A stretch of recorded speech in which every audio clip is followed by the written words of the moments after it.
that menu.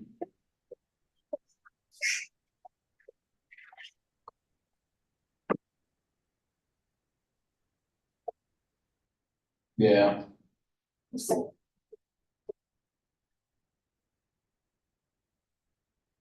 Like old dollar ballroom concert, it's like pack them in.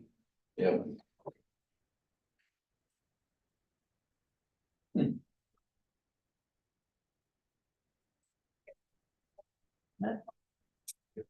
What was his show like? Was it vulgar? Okay. Yeah.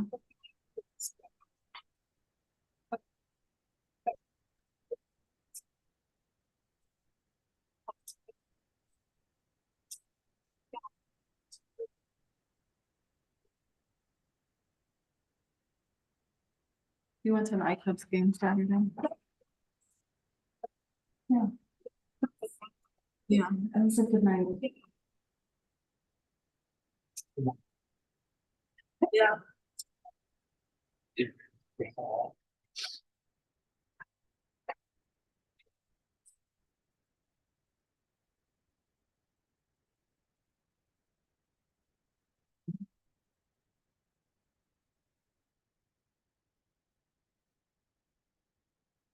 Are you in the VG2, VG2?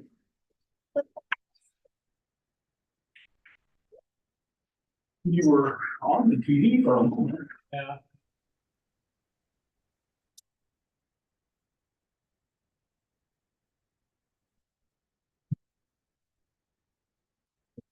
Oh, you're up there. I gotta get this stuff out.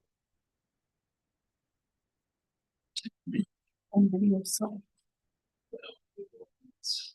It's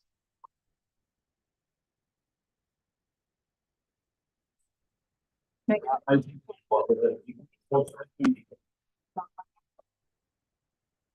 Okay. My husband and my friend confessors at the big house. Like, oh, okay. Well, see, like, with the kids, sounds quite personal. We have to volunteer for at least. Second half of the free box.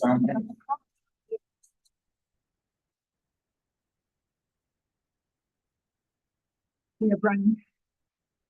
Yeah. Yeah, we did the inside one during wrestling, the first time, the baseball and softball. Right, that's my phone. Yeah.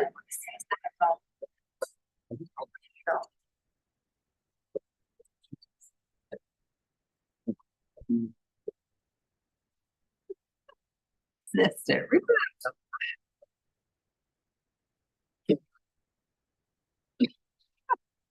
Can you though?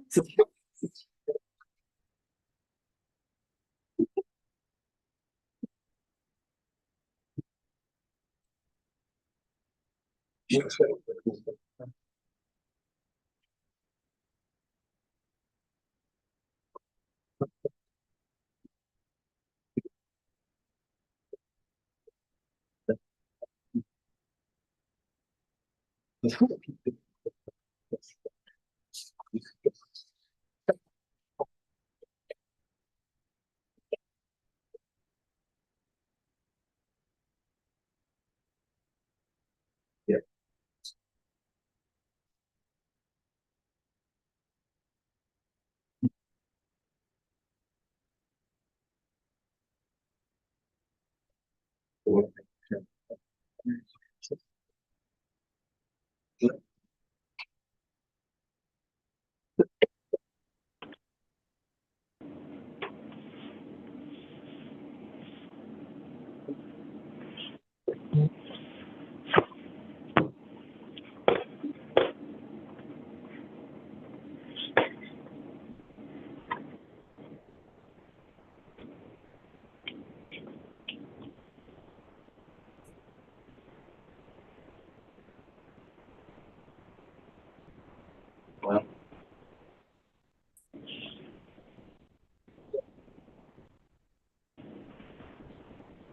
Yeah. Okay. Otherwise, Hesitant to do that.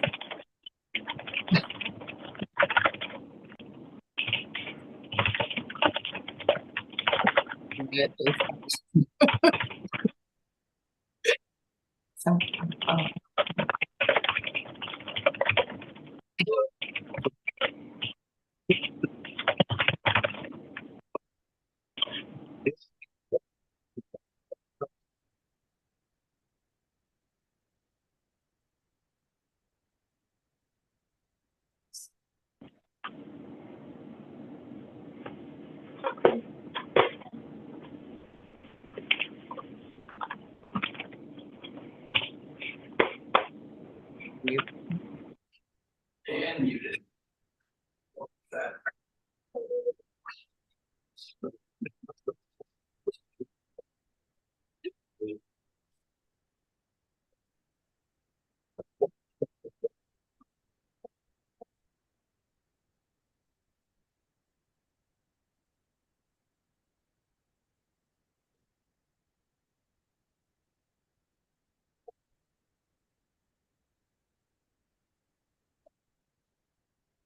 Caldwell, Sorry, here, yeah. Thompson. Here. Steiger. Samuelson. Forrest. Here. Reaganitor.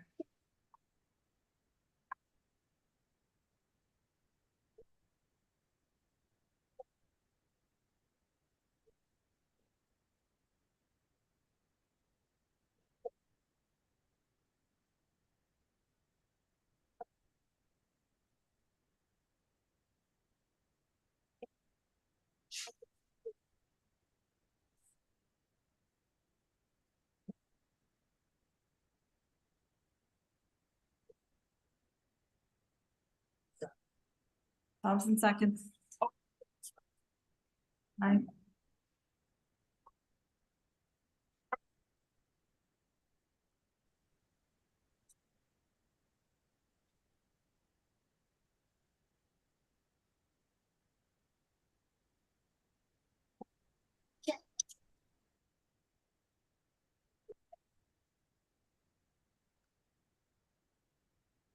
Thompson motions. Aye.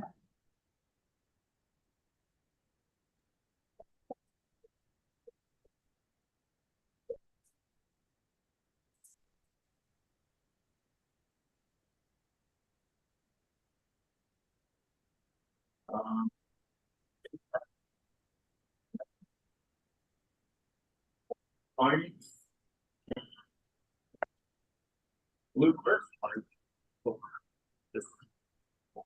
It'd be any of, I mean, any of And my, all of them. yeah, they should all be working.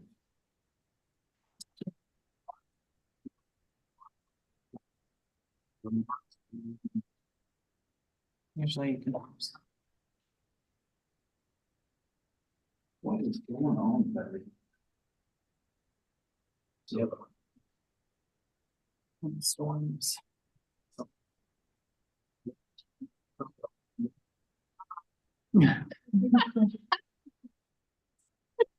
Jeff Caldwell says he hears us. Check. Can you hear me now? At least going through the room better. Oh, Carson can hear you now. Jeff can hear us. Okay.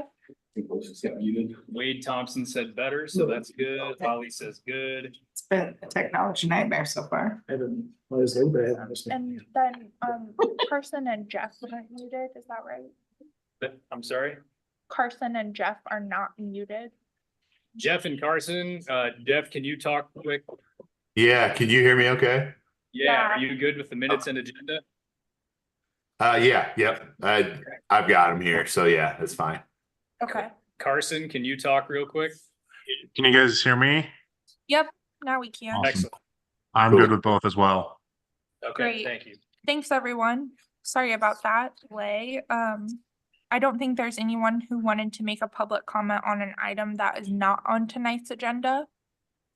So we'll go ahead and move on to item number 6, which is a request from T-Mobile for approval of a site plan at 898 West North Avenue related to infrastructure supporting their national hardening project. Elliot, would you brief us on this item, please? Yep, so this is a relatively minor site plan amendment. This is, of course, our water tower site, which is city owned. Municipalities who have water towers have to entertain certain elements of telecommunication infrastructure, and that's not anything that we, want to get in the way of course.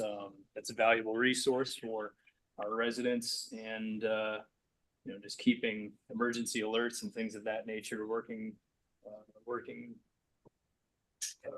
at a good clip.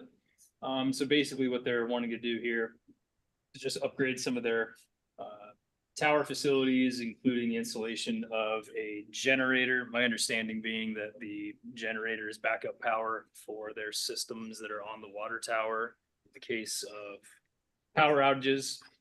So it's a relatively minor thing. Our public works has been a bit more hands-on with this than our department has, but being a non-residential use, we're going through the site plan process, and that's why it's here today. So do my best to answer any questions. I just add, Yes, Luke? one of the things with the generator and working with the cell companies, obviously, we've got some regulations that dictate how we do that. But there was a separate agreement as part of our initial workings with cell companies to locate on our towers that did allow them to add the generator as a use. So we are just, part of this is us fulfilling that side of that agreement and allowing them to do that. So. Everything that is being added is within the fenced-in area around the water. So there's no risk of kids specifically wandering onto the site and getting into things they shouldn't. So. Any comment from the applicant or an applicant's representative on item number 6? No, not at this time. Thank you. Thank you. That's terrific. Any questions from the commission on this item?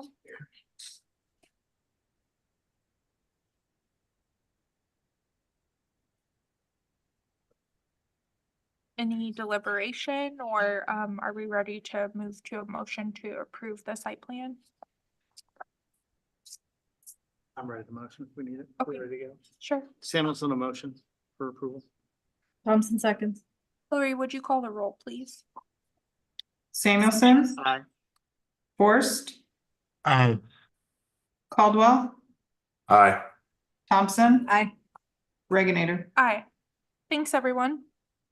Again, we're gonna skip item number 7 for tonight. Thank you. We'll plan to see that on the next meeting agenda. Item number 8 is a request from GDM Holdings LLC for approval of the preliminary plat of Hughes Century Crossing Plat 9. Elliot, would you brief us on this item, please?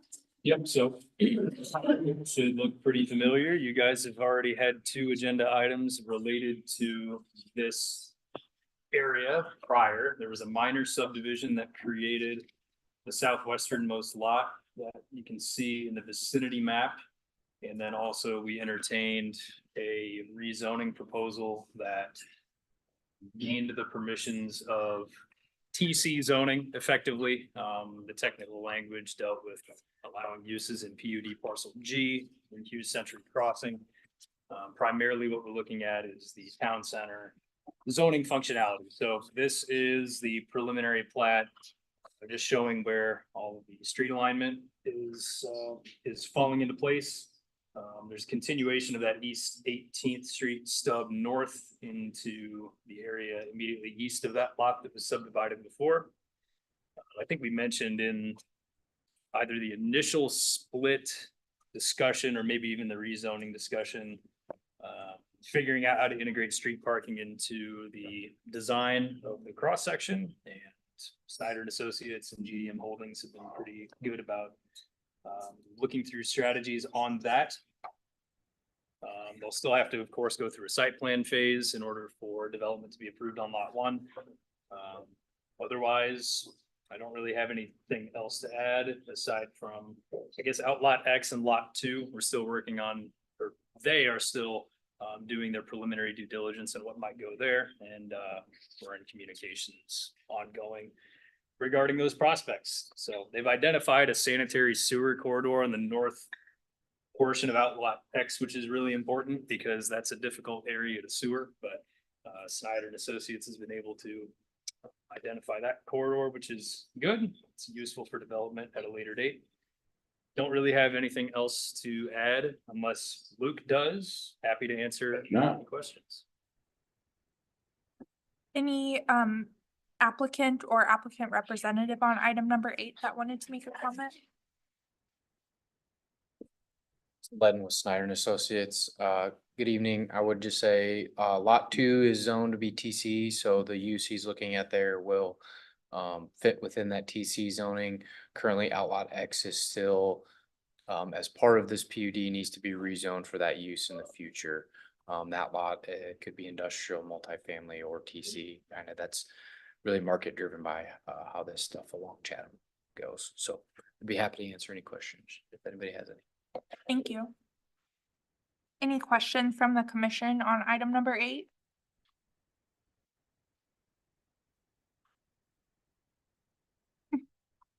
Hearing nothing, I'll entertain a motion to approve the preliminary plat of Hughes Century Crossing Plat 9.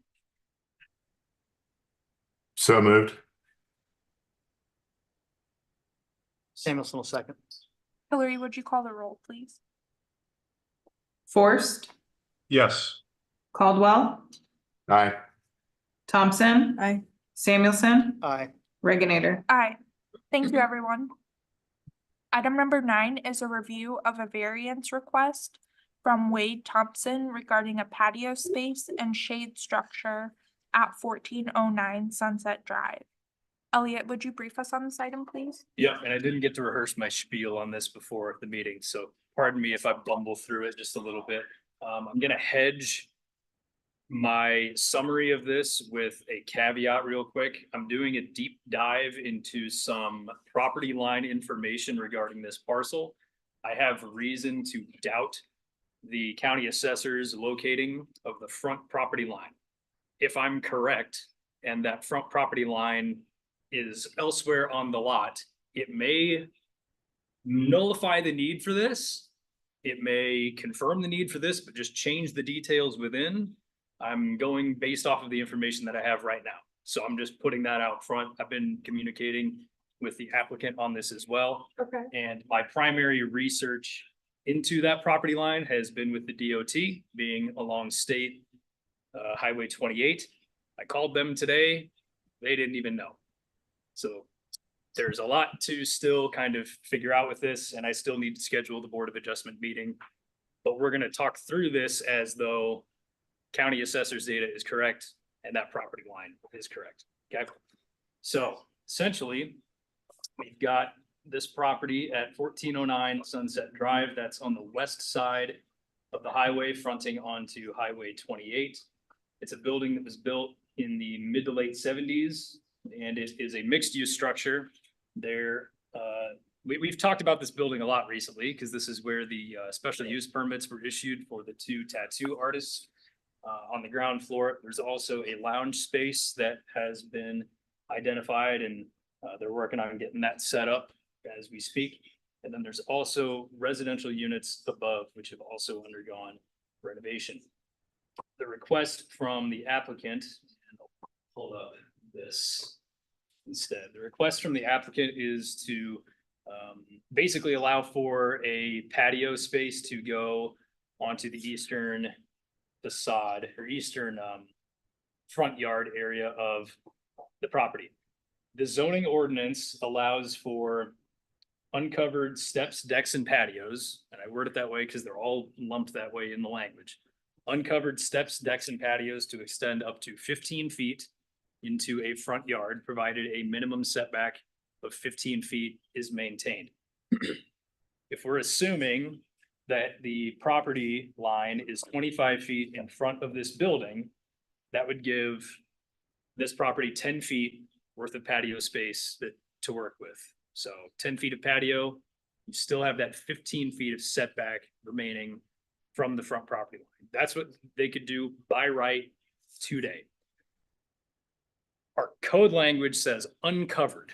So there's two elements to this. One, our applicant wants to encroach into that setback area an additional amount. And then also have covering structures, which I'm working with one of our building guys and figuring out exactly how that all fits into this. But I do believe that we would have to entertain a variance request to allow a structure to go into that area.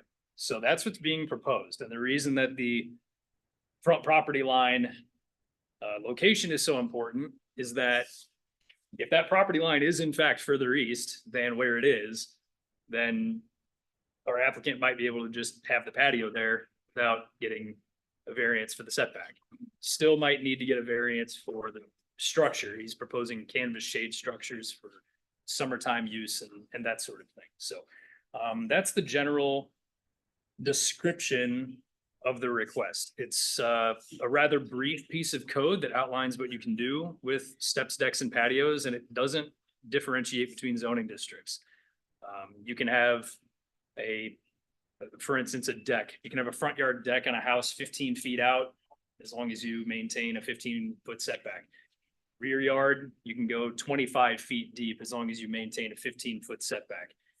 It really doesn't discriminate between the type of property or the zoning classification. So that's the situation that we're working through right now. And that's why the staff report that I put in the P&Z agenda does not have a recommendation as of yet. We're still trying to field verify where that property line is, and that's going to inform staff's recommendation, I think. So that's kind of the summary of things right now. And that's the piece of code, the setback situation with the patio that our applicant is requesting to vary from. So happy to answer any questions to the best of my ability. And I think Mr. Thompson, the property owner, is on the Zoom when you guys are ready to hear him comment on it. Okay. Thanks, Elliot. Mr. Thompson, did you want to make any comment for the commission to consider tonight? Yes, I would. Can you hear me all right? Absolutely. Yeah, it sounds great. Okay, awesome. Well, so this particular space has been been tough to get finished, but we're near completion.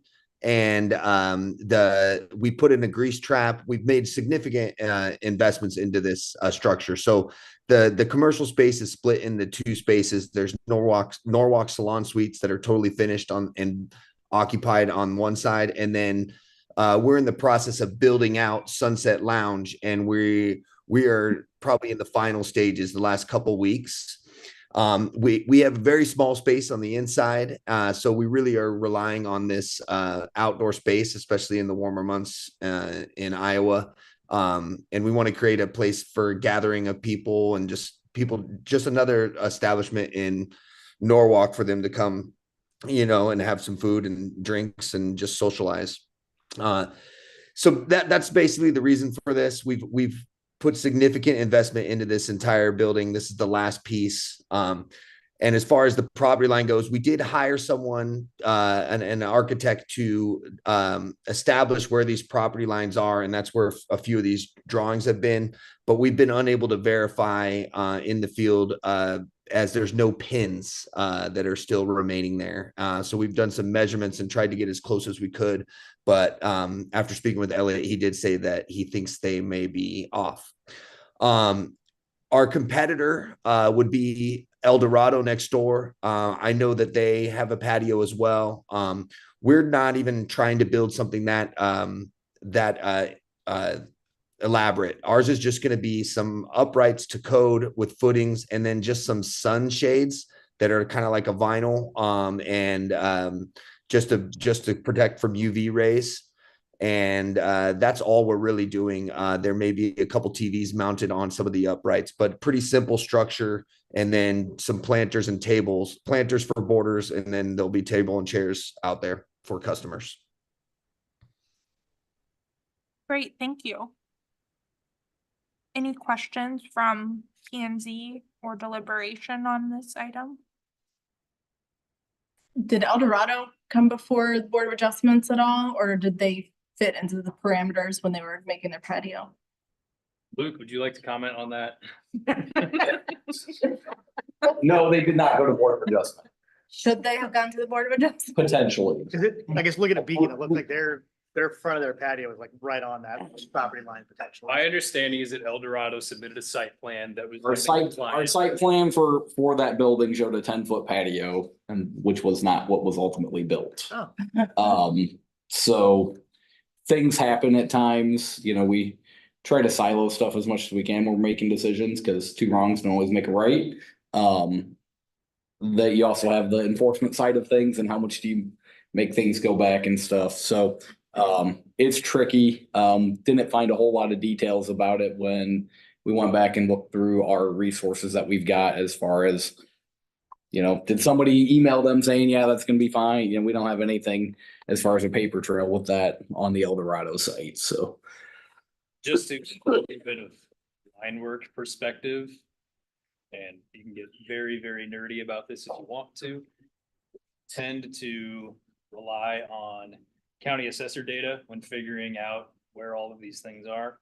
And if you go into plats of surveys and retracements for this property and ones nearby, the right of way, and some of them says it's 50 feet on that side. And in another one that's 1 year more current, it'll say 62.5. That's the discrepancy we're trying to figure out. Because if there's an extra 12.5 feet to work with, then, like I said, maybe that changes what we really need to be doing. From a P and Z perspective, we're looking for comment. We don't really need a recommendation necessarily. Okay. As I said, this is kind of ongoing, but we figured with the meeting tonight, might as well get it before you. Can I continue with the nerdy Yeah, questions? yes, George. Appropriately stated for me anyway, not you. But question would be, just wild question. What if the property line's out in the middle of Highway 28? How does your setback work then? So my question would be, I guess what I'm leading to would be, isn't that matter of, is the setbacks about safety as opposed to where the property line is? Setbacks, I would say, have little to do with safety. Okay. A lot of times with a state highway, where a property line is a product of the state coming through and gaining territory from property owners over time. If you look back at some of the older construction documents for this part of Highway 28, you can see the new right of way from 1987 overlaid on top of the old right of way at the time when they realigned it with a little more smooth diagonal. Okay. That's generally what happens when the state slowly, what starts as easement turns into acquisition over time. Okay. And then codes change. So our setback regulations for this property in 1978, I don't know what they were off the top of my head. They might have been a little bit different than what they are now. Yeah. A 25-foot setback for this property would make it a legal non-conforming building. The base setback in this zoning district is 30 feet today. If you would rebuild, I take it. Yes. Okay. The main thing with setbacks usually is just it's more of a uniformity type thing. So just trying to have a uniform building frontage across things. So that's why the uncovered decks, porches, patios, that type of stuff, you end up being in a weird area when you're looking at that setback, because a lot of times a patio or a porch or even a covered deck or porch that comes off the front of the building doesn't really change what everybody perceives as a building front, right? So you can have a porch in a neighborhood that sticks off and a nice big long porch, but everybody still recognizes the building front as that piece at the back. So that's a fundamental perspective. That's not necessarily what our code says, right? So you got all these different competing things of, trying to be reasonable and then follow the letter of the code and all of that. So. Okay. So I asked my question. Does the addition of the patio, do we run into parking count issues with this parcel? That's with the patio space question, I hadn't looked into it that deeply yet. I went out there earlier today and I counted parking lot right now, and I believe they have 21 spaces. I think it's a 2,400 square foot building with 4 dwelling units, which would be 8 spaces for the dwelling units and And again, this is a non-conforming property, so. Yeah. The garage thing isn't quite applicable in this situation. That'd be 8 spaces for the top and then about 12 spaces for the bottom. So they're right about what our code would say they would need from a parking perspective. Can I chime in on that too? And we have that lot space available as well in the back. You know, we were kind of gonna see how, if the parking was an issue, and we have the ability to expand that parking lot as well to add more spaces in the back. I'm gonna step on the third rail. Is the fireworks vendor coming back to your parcel here in a week? I don't believe he is. This creates further congestion, I feel like, in that small parcel. Because we no longer have the ability to tell them where they can and cannot do that, right? Because the state doesn't like us to. Right. Have autonomy. Water for our own rights. zoning. Sorry. No local control.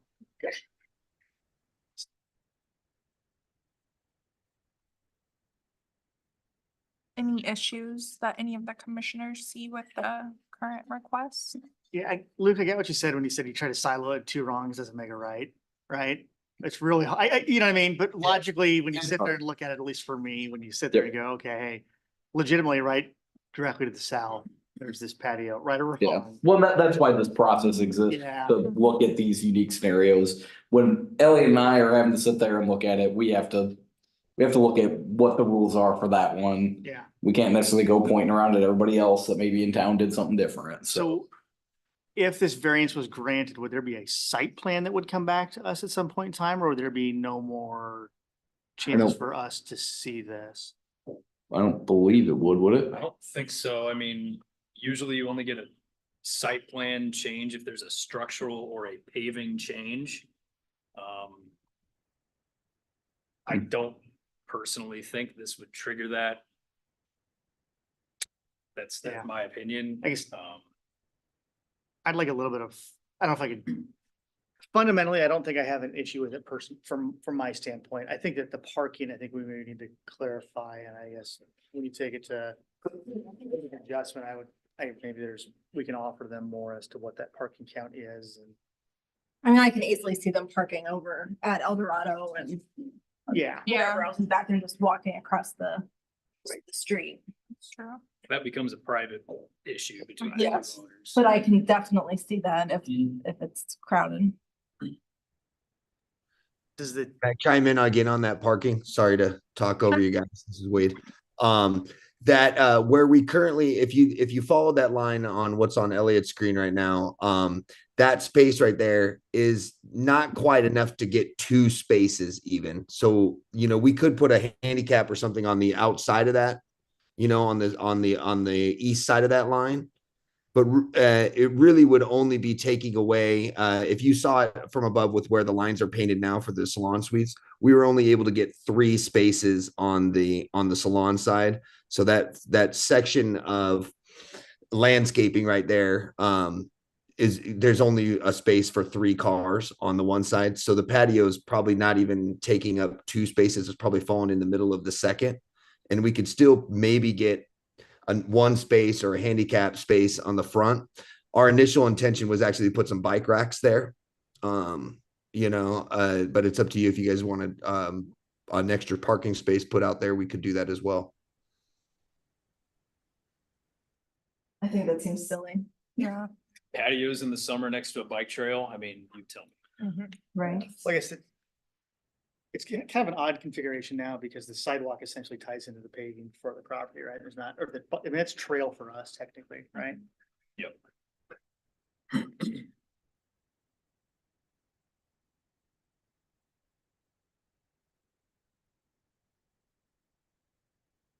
So you don't really need a motion or Not really. you'll just take note of the comments? Any Jeff, other comments? Jeff or Carson, any thoughts on this?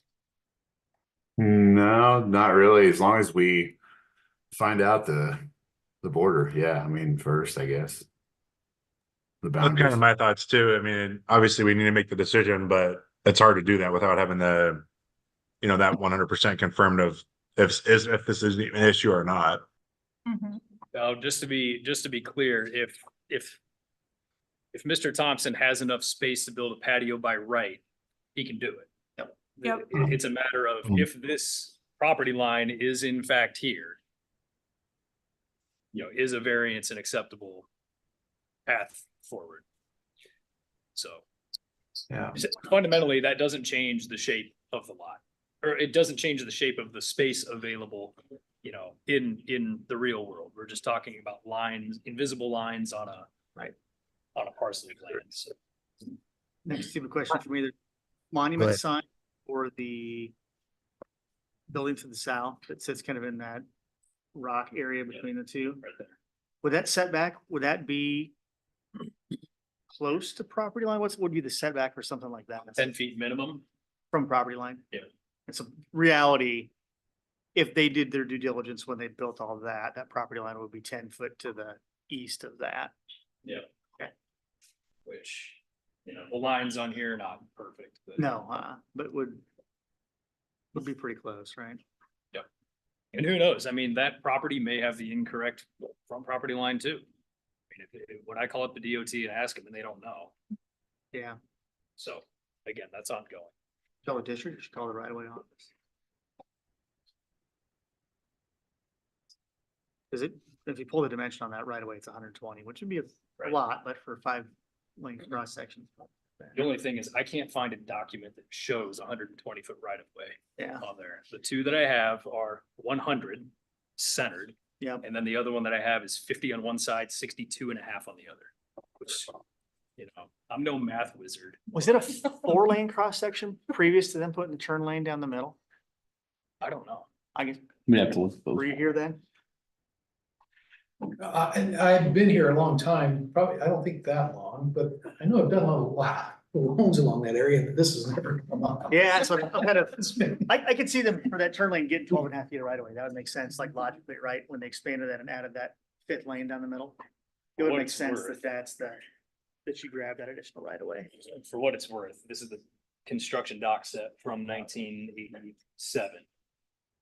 And I think his property is on this page. So that building, I think is this one, because this is the house in the corner. And there is nothing on here that labels the right of way with. I literally took a scale and it's 100 on there, so.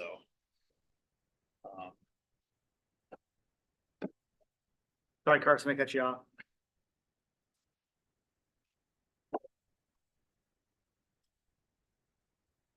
All right, sounds like, I think that's all the comment we have. Yeah. On item number 9. Yeah. If there's anything else you need from us when you resolve that issue, just let us know. Yep. Item number, thanks everyone for your comments on that one, and thank you, Mr. Thompson, for joining us. Item number 10, city council update. George, any update for us? A lot of stuff going on, but no, nothing, everything's going smoothly, everything that comes through seems to be great. Wonderful. Excellent, Yeah. thank you. Let's talk about assessments. No, no. Oh, yeah, I forgot about it. Yeah, it's my day's coming. I already trying to calculate what mine's gonna cost. So, well, we're all gonna have our turn if we stay it. So, Item number 11 is economic development update. I think Holly's joined us on the Zoom tonight. Holly, what update do you have for us? Hi guys, yep, I will run through several updates here for you, and just stop me if you have questions along the way, or as always, feel free to reach out to me anytime, and I'm happy to meet or talk, text, any way you'd like to connect. So the first one would just be kind of the obvious, our office space. We're out of the building on Sunset, so moved out of there a few weeks ago, and obviously Parks is already over into the new Fieldhouse building, and they're running their kind of business operations out of there, but the public won't be able to start utilizing the facility until sometime at the end of June, maybe even early July. They're kind of still finishing up some things on the interior with the gym and everything like that, but they're operating out of there. My department is operating kind of a quasi remote and at City Hall until the City Hall renovations are complete later this fall. So, but still around quite a bit and at City Hall a lot. So anytime you need anything, we're easy to get a hold of. So some of the different developments and businesses that we're working with right now, a lot of activity, of course, continually happening in Norwalk Central until that's fully built out. But we do have a press release that will be coming out hopefully this week or next week at the latest, with an upscale restaurant and cocktail bar that will be going into Norwalk Central, as well as another, we'll call it a treat-based eatery. So we'll be announcing those, which are pretty cool. We've got a couple of new financial institutions that we're working with for new development sites. One of them is more of a redevelopment in the kind of Founders District of Norwalk across from City Hall. So that'll be a nice use of space there and new value for the area. In Norwalk Central, Quick Star, as you can see, is moving along super well, right on time. They're still planning to open at the end of August or early September if everything goes as planned. The entrance monument signs that will kind of mark the Chatham entrance into Norwalk Central, which is the main entrance into Norwalk Central. Those should be put in, I think, in the next 2 weeks. They have to wait until the Quick Star site is, kind of under wraps enough to get into that corner. But that'll really mark that entrance. So those will look really nice, and they kind of blend with the vertical monument kind of artwork looking signs that are going in throughout the rest of Norwalk Central with the sports campus and the private developers. We all came together to work through that. So you'll definitely know when you're entering that area. And then you did hear about one of the projects that's going on north of Chatham and East 18th. So a development group that's purchased that 17, 18 acres in there. They have a lot of really cool plans that they're really integrating kind of that entertainment and things to do and things to experience in that area. One of them is supplement and nutrition based. They'll have a cafe, a bakery, some really cool things that they'll be building in there. So we're excited about that. A bunch of us have been working really hard on the Southwest Development Corridor and annexation plan, which is just going to be just this massive game changer for not just Norwalk, but all of the Des Moines metro area, and the number of new acres that will be coming into the city limits and the development abilities that we will have in that area. And, the city of Norwalk, we're doing this because we want to protect the city of Norwalk's investment in the infrastructure that's going in that area with a sewer and eventually, our connection out to I-35, because as the whole metro continues to grow, someone's going to end up in that area, and it really needs to be Norwalk and protect our residents in our area and our connectivity. So that's been going very well. We're still working with the development group on a really large development that we call Project West. It will be several hundred acres. So hopefully within the next few months, we can announce something on it, but lots of work to do there. And then the Dunn Industrial Park. At the next council meeting, we'll have a development agreement on for the Dunn Industrial Condominiums. I know that word is a little bit confusing to some people in the public, but it's basically contractor condos. So sort of like office, shop type space individually for different businesses in the trade industries. So a really nice option for businesses that don't want to go out and just build a whole new facility on their own. This is just a great way for them to have a place for their business, office space, plus shop and storage and warehouse type space for their businesses. So that will be getting moving here this summer as well. The old Fairway building has a commercial buyer. They are supposed to close at the end of this month. So no announcements just yet on the tenants, but it will be, as far as we're aware, it'll be multiple commercial tenants within that building. So maybe some renovation going on in there. The True by Hilton Hotel. So there's a little bit of delay with them getting started on construction, but things are still moving really well, moving forward. Should be announcing their groundbreaking event date soon. And of course, they'll be building just east of the new Fairway. They'll also have an outlot, commercial outlot with some materials coming out soon for anybody needing new space in the Norwalk Central area. We're still working with the third hotel, the Grand Stay. They've been to council. They did a presentation. Their hotel would be similar in size to the other two, so just a nice, really kind of upscale brand. They're working through a little bit of market study updates to make sure that they have the exact type of model plan for Norwalk. But they're focusing on extended stay and the business travelers, and they've narrowed down to about 2 sites that they're really looking very intently at for which to choose. The Fairfield Inn and Suites by Marriott still plans to open this summer. They're moving along really well. Looks great. We're working with some recruitment firms on more adult recreation, and we know, people in the community would like to have kind of like the Smash Park types of places. So there's a place called the Chicken and Pickle, which is kind of a southern version of Smash Park. So we're working really hard to get them up into this market. And then over the last 2 months, we had, I think, around 30 Major League Baseball scouts here in Norwalk at our sports campus. And they have some connections with the Sportsplex development group that owns the private pieces of our sports campus. So the Major League Baseball connection that they have with them will end up being something really, really cool for Norwalk. And then, of course, the collegiate team that they've started called the Warren County Crop Dusters, that's going to bring a lot of new people and a lot of new revenues to the community, and just something really unique and special for Norwalk. So that's exciting.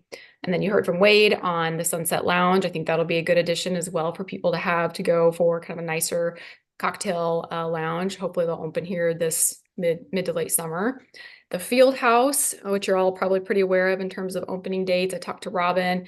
That's been pushed back several times in terms of when the public can actually get in there and start using the gyms, the gym space and the interior space, but they still have a little bit of work to do on that. And like I mentioned earlier, they're hoping for end of June, early July for that one. But Parks and Rec, they're in there running their services. So Luke Paris and I are working with the Greg Young Development Group as well for some pretty exciting plans that they have north of their dealership. Nothing announced in terms of the end users or the exact types of commercial development, but they do have some good plans and kind of in the early stages of that. And lastly, I would just say that we've had a lot of people asking about car washes, tunnels to be specific, and we have had probably 4 different companies come to us in the last, I don't know, year and a half, as far as, purchase agreements on land and getting ready to close, and then something changed with their plan and they kind of backed away. So it's just sort of a sensitive market or industry, and the numbers have to be really, really specific for them, and locations have to be very specific. So we're still working with them. We've got some local ones we're working with. We hope to have one here in the next year, but we know that traffic count is a heavy driver, and we're working with the DOT to see if we can get a little bit more updated numbers and just some of the main intersections that matter to the commercial industry. So hopefully we can get that out there. But other than that, there's probably twice that going on. Those are the main highlights. But if you guys have any questions, please let me know. Like I said, always happy to meet or tell you what I'm able to tell you. So. Any questions for Holly? Great. Thanks for sharing all that with us, Holly. We appreciate the update. Oh, thank you all. Item number 12 is community development update. Luke, anything for us tonight? Yeah, I'll try not to rehash too much of that. Council last meeting did go through and approve the Legacy Circle Apartments items. So if you didn't see that, that did include approving a parkland agreement for utilizing the open space as a park easement. So that's kind of a unique thing for us and kind of a unique thing around the metro. We've had a couple of discussions with some other communities recently about how we did that and kind of why we did it. And so it'll be interesting to see how that shakes out and if that's an option for other projects in the future. The field house is temp CO'd right now. From a life safety perspective, they just have a switch panel that they need. That's a huge back order piece. They've known it's been going to be a back order thing for a long time. But other than that, we did do temp COs on the rest of the space. So other things that they're wrapping up are more cosmetic things or just things that Parks wants corrected before they decide to open all up for the public. I do believe you can go there for just office things though. So they are fully there with their office set up. It's nice if you've not been in there, you can just pop in and walk around. It's pretty cool. And then last week, we were notified by Census that they were going to start sending out their special census mailers. So you may have gotten them. We did a Facebook post last week. We're going to continue to do those. But if you get something from the census, please don't throw it in the trash. Go out and do it. The best way you can avoid having a census taker show up at your house is to do the online version. So we'd encourage you to do that and anyone online listening to do it. And please tell your friends and family to do it as well. So, I got two of them. okay. So did I. Yeah, I've got my second one. So, I did too, yeah. I think, but is it the same code on each one? Yeah, the one I got yesterday said, if you haven't already, here's the information, They're, basically. all right, they got, you're gonna go online. Okay. they were supposed to go out this week and then they let us know that they went out last week. And it was like, oh, we're extending the timeline, but I kind of read into it like maybe they went out early on accident. So, yeah, It took like 3 minutes, so. yeah, it's not a quick. big time. And again, you know, there's had multiple things out there about why we want folks to do it, but lots of funding impacts for the city. So we would encourage everyone to do it. Wanna do it tonight? Awesome. Thank you, George. Great, thank you, Luke. Yep. Any update for us, Elliot? Yeah, so we will have agenda items for the next meeting, so June 10th, I believe, or somewhere around there on Yep. for next meeting dates. Conferences, I went to 2 conferences last week and had a lot of my prior learning backed up, refreshed, and selfishly got to meet a lot of celebrities in my industry, which was awesome. I networked with Jeff Speck, who might be a familiar name. He's the guy who wrote Walkable City, which just came out with a 10th anniversary edition. He actually offers a Walkable City 2-day course at Harvard that is happening Thursday, Friday this week. Too quick a turnaround for me to make that happen, but I'm going to try and do it next year. So that's kind of cool. He's a very, very well-known guy in his field. So him, among others, Ross Chapin, Chuck Marone, a whole bunch of guys I was able to learn from and get some good stuff. I'm going to ask one of the guys who did a presentation if I can literally steal it word for word and do it either here or at city council at some time, mostly dealing with the finances behind infrastructure and property tax revenue, which I try to integrate into some of those staff reports on residential plats, because I think it's important knowledge. So I don't know. I might bring back a report on some of the things I learned from the literature I picked up. I bought 9 books while I was there. So plenty of reading material for myself. At the next meeting, speaking of which, we will have recommended the appointment of Mr. Howard Eaton, who joined us this evening, and I hope that council will in fact appoint him. We interviewed him during the round of interviews that brought Jeff Caldwell to the commission, and so look forward to hopefully having him on this side of the table, and I'll give him an opportunity to introduce himself if he'd like, or he can do that at the next meeting. But that's about all I've got. So Thanks, Elliot. Yeah. Thanks for joining us, Howard. We appreciate it. You're welcome. Our next meeting date is June 10th, as Elliot mentioned, at 5:45. At this point, I will entertain a motion and a second to adjourn. Thompson motion. Samuel still second. All in favor, say aye. Aye. We are adjourned at 6:34 p.m.